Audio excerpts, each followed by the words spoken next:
नमस्कार मंडळी, गेल्या वेळेत पाहिलं होतं की संभाजीनगरला पोहोचले आणि हा 4-5 दिवसानंतर मी व्हिडिओ टाकते. थोडासा काम होतं म्हणून वेळ टाकायला व्हिडिओज नाही भेटला आणि व्हिडिओमध्ये काय काय दाखवते, बाथरूम दाखवते. पण काय करणार गाईस, लोक एवढे बाथरूम रेंटच्या घरात राहतात पण तरी पण असं घाण करतात की स्वतःच्या घरामध्ये समजून चालतच नाही.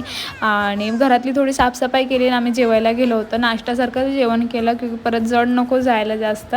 आणि घरी गेल्यानंतर मग ड्रिल मशीनवाल्याला पण बोलवलं होतं. ते काम नवरोबा करत होते. मग चला भांडी तर मी धुवून घेते सगळी साफसफाई. आणि मध्ये आधी काय व्हिडिओज नाही काढला क्योंकि घरातलं कामाने एवढा वेळ नाही भेटला. मग रात्री डायरेक्ट जेवायला गेलो तर तेव्हाचा व्हिडिओ काढला आहे मी.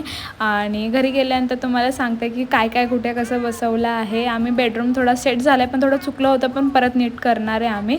आणि किचनमध्ये असं सेट केलं आहे आम्ही. आणि इथे आम्ही TV बसून घेतला आहे. ड्रिल मशीनवाल्याला बोलवलं होतं आणि ते ह्या साईडला मांडणी बसवली. तुम्हाला पूर्ण घराचा व्हिडिओ पाहिजे असेल तर नक्की कमेंटमध्ये सांगा. भेटू त्याच्याकडे. बाय.